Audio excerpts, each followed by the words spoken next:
Hi, welcome to my channel. I'm your host GL, and today I'd like to talk about filtration. Filtration is all about passing a mixture through a barrier, we call it a filter, that lets some components through while blocking others based on their particle size. You know, it's quite similar to what happens when you're using a pasta strainer at home. Imagine you've cooked spaghetti and you need to separate it from the water. The holes in your strainer are like tiny bouncers at a club, they have strict rules about who gets in. The water molecules are like regular-sized people who can easily pass through, while the spaghetti strands are like giants trying to get through a normal-sized door, they just get stuck.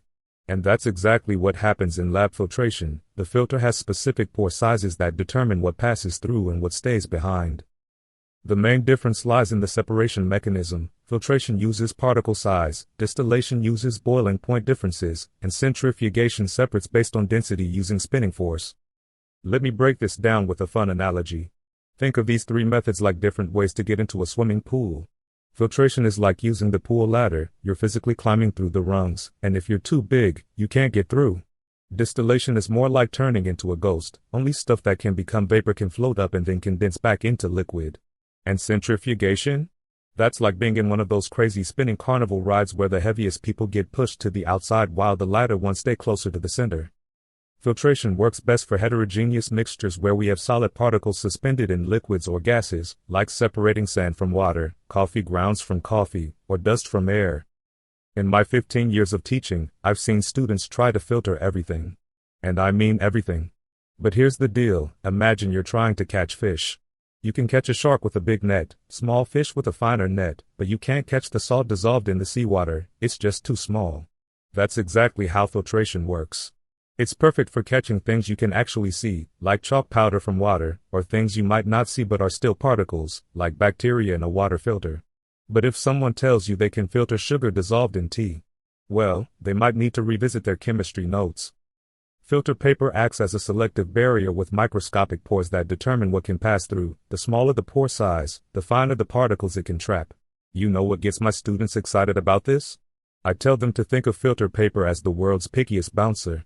But instead of checking IDs, it's checking sizes. Imagine you're trying to get through a hallway filled with different sized doorways. If you're smaller than the door, you breeze right through, that's like water molecules passing through filter paper. But if you're bigger? Sorry, buddy, you're not getting past. That's what happens to those larger particles. And here's the really cool part, we can choose filter papers with different pore sizes depending on what we want to catch, from grade 1 filter paper that's like a chain link fence, all the way to grade 5 that's more like a mosquito net. Science is pretty amazing, and by the way, if you are enjoying the video so far, do me a quick favor. Hit that like button, it really helps support the channel, and it only takes a second. Filtration is everywhere in our daily lives, from brewing coffee and tea to air conditioning filters, water purification systems, vacuum cleaners, and even our own kidneys filtering blood. When I tell them they're actually using filtration way more often than they realize. Every morning when their parents make coffee, boom, filtration. When they breathe through their mask, yep, filtration again.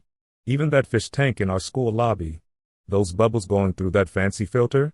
Filtration at work, my friends. But my favorite example is actually our own bodies. Your kidneys are like these super sophisticated filtration plants, working 24/7 to clean your blood. Makes you appreciate that morning cup of coffee filtration a bit more.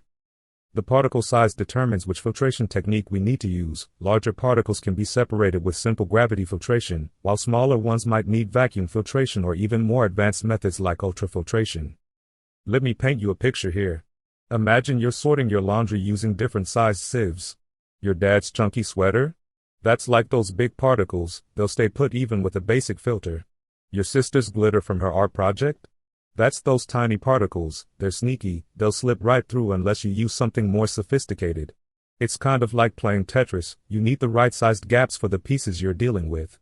And here's a fun fact, some industrial filters can catch particles so small, they could filter out bacteria smaller than the width of a human hair.